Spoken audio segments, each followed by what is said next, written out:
पाहुयात राज्यासह देश विदेशातील बातम्या वेगवान स्वरूपात। उच्च आणि तंत्रशिक्षण मंत्री चंद्रकांत पाटील यांनी महापुरुषांबाबत केलेल्या वक्तव्याप्रकरणी माफी मागितली आहे। फुले आंबेडकर कर्मवीर भाऊराव पाटलांबाबत नितांत आदर आहे, त्यांच्याबाबत विशिष्ट हेतूने बोललोच नाही असं पाटील यांनी सांगितलं। शिवाय शाईफेक प्रकरणातील आरोपींवरील गुन्हे मागे घेण्याची विनंती सुद्धा त्यांनी घेतली।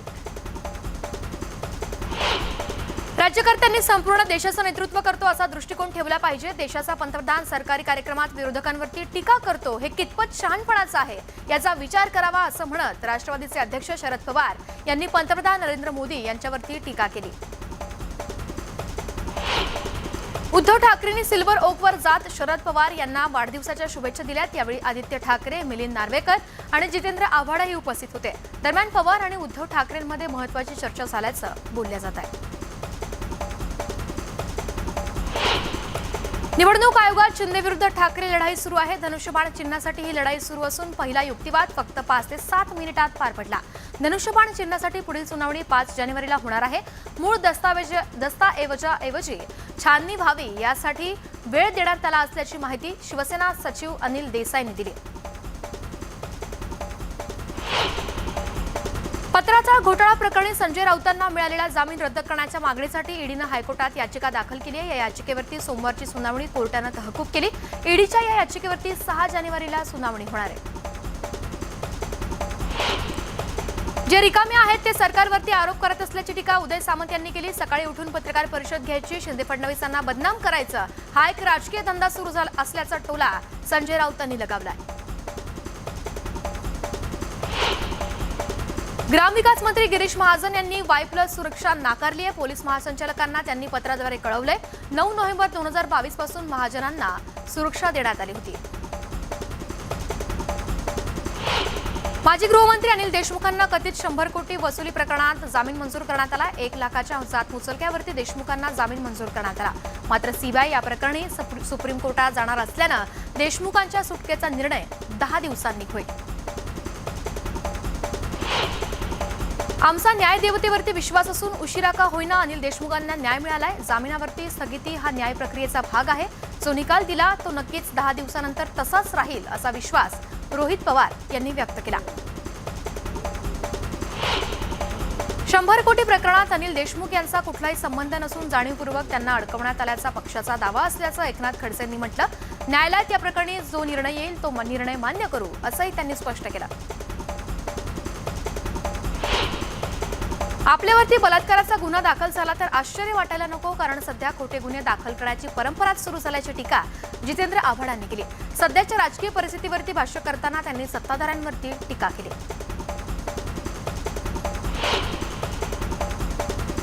अहमदनगर जिल्ह्यातील 203 ग्रामपंचायत निवडणुकांचा प्रचार सध्या जोरात सुरू असून संगमनेर तालुक्यातील 14 ग्रामपंचायत निवडणूक निकालांकडे अवघ्या जिल्ह्याचं लक्ष लागलंय। माजी महसूल मंत्री बाळासाहेब थोरात यांच्या तालुक्यातील 28 गावं विधानसभेसाठी शिर्डी विधानसभा मतदारसंघात जोडली गेली आहेत आणि यामुळेच या 28 पैकी 14 गावातील ग्रामपंचायत निवडणुकांमध्ये आजी माजी महसूल मंत्र्यांची प्रतिष्ठा पणाला लागली आहे। राष्ट्रवादीचे अध्यक्ष शरद पवार यांच्या वाढदिवसानिमित्त YB चव्हाण सेंटरमध्ये व्हर्च्युअल रॅलीचं आयोजन करण्यात आलं। यावेळी शरद पवारांनी पंतप्रधान मोदींवरती निशाणा साधला। उद्घाटनावेळी विरोधी पक्षावरती टीका करणं कितपत योग्य असा सवाल सुद्धा पवारांनी केला।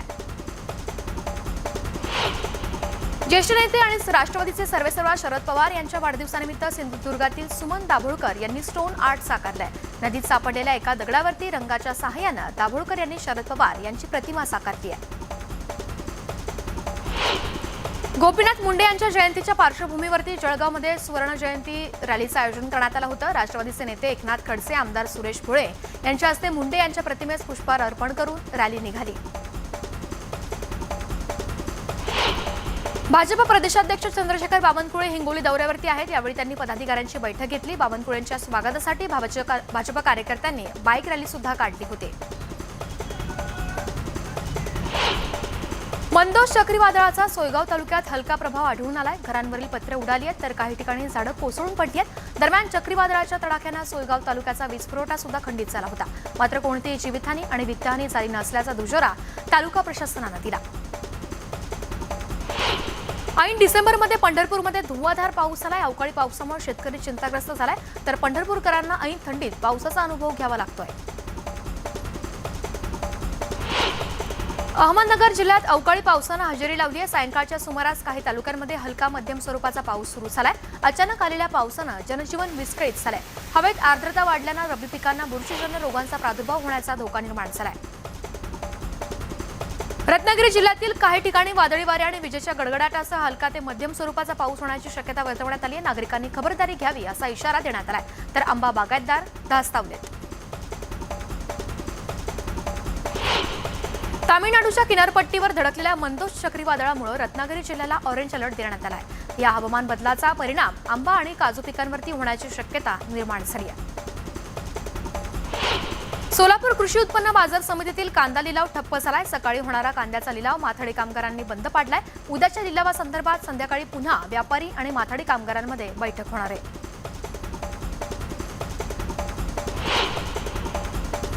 बीडच्या अंबाजोगाई तालुक्यात रब्बीचं मुख्य पीक असलेल्या हरभरा पिकावरती बुरशीजन्य मर रोगाचा प्रादुर्भाव झाल्यानं शेतकरी संकटात सापडलाय. या रोगाच्या प्रादुर्भावानं उत्पादनात घट होण्याची शक्यता आहे, तर शेतकऱ्यांनी फवारणी न करता आळवणी करावी असं आवाहन कृषी विभागानं दिलं. हवामानातील बदलामुळे नांदेड जिल्ह्यातील हरभरा पिकावरती मर रोगाचा प्रादुर्भाव होतोय. रब्बी हंगामातील प्रमुख पीक असलेल्या हरभऱ्यावरती रोग वाढत असल्यानं शेतकऱ्यांच्या चिंतेत भर पडली. पीक वाचवण्यासाठी शेतकऱ्यांना दुहेरी फवारणी करावी लागते.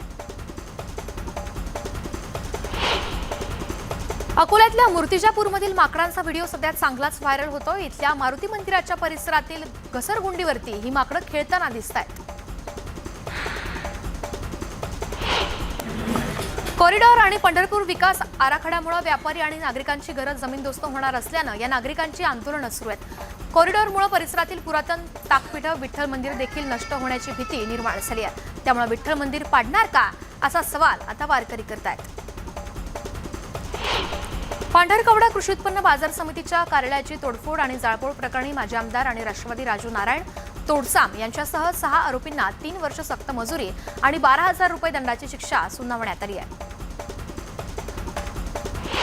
अंबरनाथ जवळचं हे चिखलोली गावातील डम्पिंग ग्राउंड आठवड्याभरात बंद करण्यात येणार आहे. लवकरच कागदपत्रांची पूर्तता करून या संदर्भात कारवाई करण्यात येईल अशी माहिती नगर परिषदेच्या मुख्याधिकाऱ्यांनी न्यूज 18 लोकमतला दिली. न्यूज 18 लोकमतनं ही बातमी लावून धरल्यानंतर प्रशासनानं ही कारवाई केली. जळगाव जिल्ह्यातील एसटीच्या 50 मालवाहू बसेस गेल्या 2 ते 3 महिन्यांपासून बाहेरच्या जिल्ह्यात अडकून पडल्यात. रिकामी बस घेऊन परतू नये अशा सक्त सूचना असल्यानं परतीच्या प्रवासासाठी मालाची वाट पाहत या बसेस तिथेच थांबून आहेत. परभणीतल्या गंगाखेड बसस्थानकाची दुर्दशा झाली आहे. पावसाळ्यामध्ये पाणी गळती तर इतर वेळी धूळ आणि घाणीमध्ये प्रवाशांना बसावं लागतं. त्यामुळे बस स्थानकाची दुरुस्ती करावी अशी मागणी प्रवाशांमधून होती आहे. नाशिक जिल्ह्यात धर्मवीर आनंद दिघे महाआरोग्य अभियान राबवण्यात येणार असून घरोघरी जाऊन तपासणी केली जाणार आहे. गंभीर रुग्णांना मुंबईत उपचारासाठी नेलं जाईल अशी माहिती पालकमंत्री दादा भुसेंनी दिली. शहादा शहरातील गरीब कुटुंबांना म्हाडाअंतर्गत घरकुलाचा लाभ द्यावा यासह विविध मागण्यांसाठी बेघर संघर्ष समितीच्या वतीनं शहादा इथं आंदोलन करण्यात आलं. विशेष म्हणजे घरकुलांसाठी 11 कोटींचा निधी गेल्या काही वर्षांपासून मंजूर असून त्याचा विनियोग होत नसल्यानं गोरगरीब हक्काच्या घरापासून वंचित राहतात. वाशिमच्या मानोरा तालुक्यातील 10 अंगणवाडी सेविकांचं कपात केलेलं मानधन आणि भत्त्याची मागणी बालविकास प्रकल्प अधिकाऱ्यांकडे करण्यात आली आहे. मात्र या मागणीकडे दुर्लक्ष करून अंगणवाडी सेविकांवरती कारवाईची भाषा करण्यात येत असल्यानं अंगणवाडी सेविकांनी वाशिमच्या जिल्हा परिषदेसमोर आमरण उपोषण सुरू केलं. वाढत्या थंडीमुळे अंड्यांची मागणी वाढल्यानं बाजारात अंडी महाग झाली असून पालेभाज्यांचे दर मात्र घसरलेत. पंढरपूरमध्ये किरकोळ बाजारात कोथिंबीर, पालक, टोमॅटो, कोबी, फ्लॉवरसह सर्वच भाजीपाल्यांचे दर घसरलेत. थकीत वीज बिलामुळे बीड आरटीओ कार्यालयाचा वीज पुरवठा खंडित करण्यात आला. त्यामुळे कार्यालयातील कामकाज ठप्प झालंय. गेल्या 4 दिवसांपासून एकही ऑनलाईन काम होत नसल्यानं नागरिकांची मोठी गैरसोय होतीये. हिंगोलीच्या कळमनुरी तहसील कार्यालयावरती शिवसेना उद्धव बाळासाहेब ठाकरे पक्षाच्या वतीनं भव्य दे-दणका मोर्चा काढण्यात आला. शेतकऱ्यांकडून सक्तीची वीज बिल वसुली थांबवून शेतकऱ्यांना 24 तास पुरवठा करावा, शेतकऱ्यांना मिळणारं रेशन सुरू करावं, त्याचबरोबर शेतकऱ्यांना पीक विमा देण्यात यावा या मागणीसाठी हा मोर्चा काढण्यात आला. बुलढाण्यात पीक विम्यासाठी शेतकऱ्यांनी कृषी अधिकाऱ्याला घेराव घालत ठिय्या आंदोलन केलंय। पीक विमा कंपनीने तुटपुंजी मदत देत शेतकऱ्यांच्या तोंडाला पानं पुसल्याचा आरोप यावेळी करण्यात आला। खामगावातील कृषी अधिकाऱ्यांना शेतकऱ्यांनी चांगलंच धारेवर धरलं। वर्धा जिल्ह्यात दारूबंदी असताना दारू विक्रेते नवनवीन शक्कल लढवत आहेत, दारू व्यवसाय करतायत। वर्धाच्या सालोड इथल्या एका महिलेनं देव्हाऱ्याच्या कप्प्यात दारू ठेवून विक्री केल्याचं पोलिसांनी टाकलेल्या धाडीत समोर आलंय। या प्रकरणी महिलेविरुद्ध गुन्हा दाखल करण्यात आला। उल्हासनगर कॅम्प नंबर 4च्या मुख्य बाजारपेठेत असलेल्या दुकानातून मोबाईल चोरी झाल्याची घटना घडली आहे। ही चोरी सीसीटीव्हीमध्ये कैद झाली असून पोलीस सीसीटीव्हीच्या आधारे चोरांचा शोध घेत आहेत। हडपसर पोलीस स्टेशनच्या परिसरात कोयता गँगची दहशत पसरली आहे। पोलिसांचा अंकुश नसल्यानं विरोध करणाऱ्या गावकऱ्यांच्या घरावरती दगडफेक केली जाते आहे। या दहशतीमुळे त्रस्त मांजरी ग्रामस्थांनी हडपसर पोलीस स्टेशन इथं शेकडोंच्या संख्येनं जमून निषेध नोंदवला। वसईतल्या भुईगाव किनाऱ्यावरती 1500च्या जुन्या चलनी नोटा आढळल्यात। वसईच्या लिस्बोन फेराव आणि त्यांच्या पत्नी समुद्रकिनारी सफाई करत होत्या। यावेळी त्यांना एका बॅगेत जुन्या चलनी नोटा आढळून आल्यात। चलनातून बाद झालेल्या कुणीतरी या नोटा फेकून दिल्याची चर्चा आहे। या प्रकरणी पोलिसांकडून अधिक तपास सुरू आहे। नवी मुंबईतील महापे एमआयडीसीत पोलिसांनी गुटख्याचा साठा जप्त केलाय। कारवाईत 61 लाखांचा गुटखा जप्त करण्यात आला असून अधिक चौकशी सुरू आहे। सोशल मीडियाच्या मदतीने बाईक चोरणाऱ्याला पोलिसांनी अटक केली आहे। सोशल मीडियावरती मैत्री चोरटा तरुणांना भेटायला बोलवत त्याच्यानंतर टेस्ट राईडसाठी बाईकची मागणी करून गाडी चोरत होता। डोंबिवलीत एका तरुणाच्या तक्रारीनंतर पोलिसांनी आरोपीच्या मुसक्या आवळल्यात। चंद्रपूर पोलिसांच्या स्थानिक गुन्हे शाखेनं अट्टल बाईक चोर पकडलाय। विदर्भातील अनेक जिल्ह्यांमध्ये बाईक चोरी करून विक्री करण्याचा त्याचा धंदा होता। सापळा रचून अटक केल्यावर त्यानं 14 बाईक चोरीची कबुली दिली। नांदेडमध्ये अवैध रेती उपसा करणाऱ्या घाटावरती महसूल विभागानं धडक कारवाई केली। या कारवाईत 6 वाहनं जप्त करण्यात आली आहेत तर 67 तराफे नष्ट करण्यात आले। नांदेड जिल्ह्यातील नायगाव तालुक्यातील नरसी गावात रस्त्याच्या कामावरून 2 गटात तुफान वाद झाला। मुरुमाची रॉयल्टी का भरली नाही या मुद्द्यावरती जातीवाचक शिवीगाळ झाल्याची तक्रार दाखल करण्यात आली आहे। बुलढाण्यात ठाकरे पक्षाचे उपजिल्हाप्रमुख कपिल खेरेकर यांच्या गाडीची एका अज्ञात महिलेकडून तोडफोड करण्यात आली आहे। तोडफोडीची घटना सीसीटीव्हीमध्ये कैद झाली आहे। सीसीटीव्हीत एक महिला गाडीच्या काचेवरती दगड फेकताना दिसते। अहमदनगर शहरात तृतीयपंथी संघटनेतर्फे स्मशानभूमीची मागणी करण्यात येत आहे। अनेकदा निवेदन देऊन सुद्धा महापालिका किंवा जिल्हाधिकारी कार्यालयात निर्णय घेतले जात नसल्यानं संतप्त तृतीयपंथीयांनी महापालिकेवरती टाळीठोक आंदोलनाचा इशारा दिला। गरजूंना केशरी रेशन कार्डवरती धान्य देण्यात यावं या मागणीसाठी राष्ट्रवादी काँग्रेसनं आक्रमक भूमिका घेतली आहे। माजी आमदार रशीद शेख, आसिफ शेख यांच्या नेतृत्वाखाली मालेगावच्या अप्पर जिल्हाधिकारी कार्यालयावरती मोर्चा काढून तीव्र निदर्शनं करण्यात आली। या आंदोलनात हजारो नागरिक सहभागी होते। समृद्धी महामार्गावरती कारचा अपघात झाला। वायफळ टोलनाक्यावरती मागून येणाऱ्या कारनं धडक दिल्यानं कारचं मोठं नुकसान झालं। या अपघातात कोणीही जखमी झालं नसून दोन्ही कारचं मात्र मोठं नुकसान झालंय। समृद्धी महामार्गावरती हा अपघात झाला।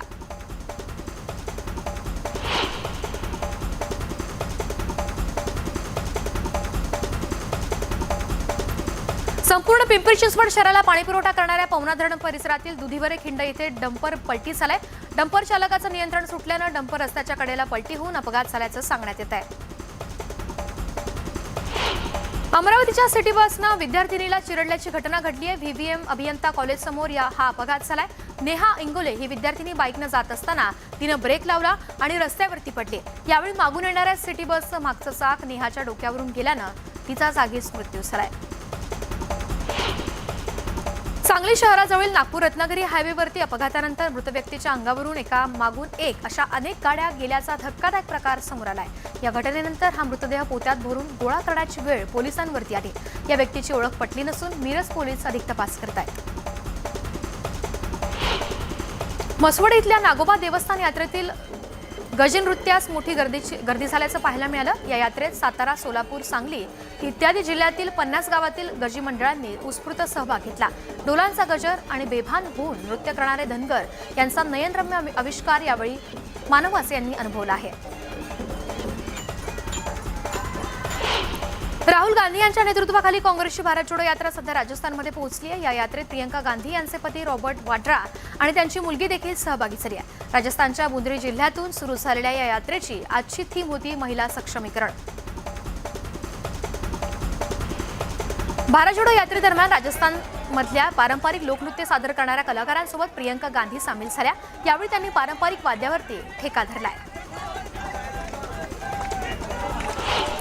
नोरा फतेहीनं जॅकलिन फर्नांडिस विरोधात 200 कोटींचा अब्रू नुकसानीचा दावा केला। जॅकलिननं आपल्या विरोधात खोटा जबाब दिल्याचा आरोप नोरानं केला। सुकेश चंद्रशेखर 200 कोटी मनी लॉन्ड्रिंग प्रकरणी जॅकलिनची चौकशी करण्यात आली।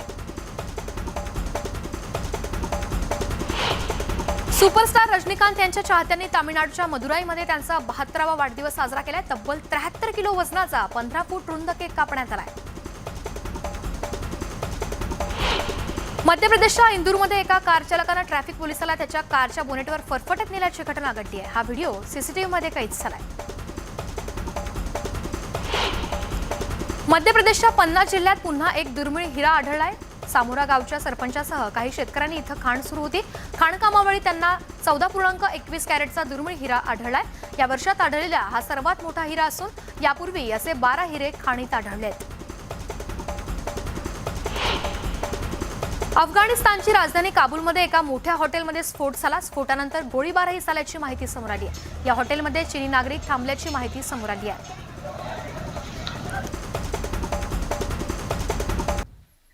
ब्रेकनंतर आपलं स्वागत। पाहूयात इतरही काही बातम्या वेगवान स्वरूपात। जुनी पेन्शन योजना त्वरित लागू करावी अशी मागणी करत ठाणे जिल्हाधिकाऱ्यांना निवेदन दिलंय। कोकण विभागाच्या शिक्षक सेनेचे अध्यक्ष आणि महाराष्ट्र राज्य मुख्याध्यापक संघाचे उपाध्यक्ष म्हात्रे यांच्या मार्गदर्शनाखाली हे आंदोलन करण्यात आलं। म्हात्रे यांनी शिक्षण मंत्री दीपक केसरकर यांना भेटून ही मागणी त्वरित मार्गी लागावी अशी विनंती केली।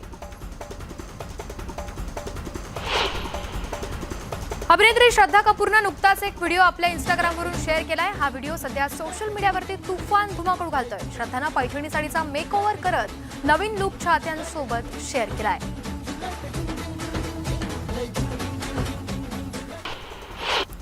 विनोदवीर ओंकार भोजने आता एका नवीन भूमिकेत प्रेक्षकांच्या भेटीला येतोय। ओंकारची मुख्य भूमिका असलेला सरला एक कोटी या सिनेमाचा पोस्टर नुकताच प्रदर्शित करण्यात आलाय। चित्रांगदा सोशल मीडियावरती खूप सक्रिय असते। अनेकदा तिचे फोटोशूट व्हायरल होतात। आता पुन्हा एकदा अभिनेत्रीनं तिच्या नव्या लुकची झलक दाखवली आहे। या फोटोशूट दरम्यान चित्रांगदा अनेक पोज देताना दिसतेय। हुमा कुरेशीचा अतिशय सिझलिंग लुक समोर आलाय। आता ताज्या फोटोशूटमध्ये अभिनेत्रीचा ग्लॅमरस लुक कॅमेऱ्यात कैद झालाय। या फोटोंमध्ये ती लाल रंगाच्या ड्रेसमध्ये आकर्षक दिसतेय। एकीकडे भाजप खासदार रवी किशन लोकसंख्या नियंत्रणासाठी प्रयत्नशील असताना दुसरीकडे मात्र भाजप खासदार मनोज तिवारी तिसऱ्यांदा बाबा झालेत। मनोज तिवारींनी ट्विट करत ही गोड बातमी शेअर केली आहे।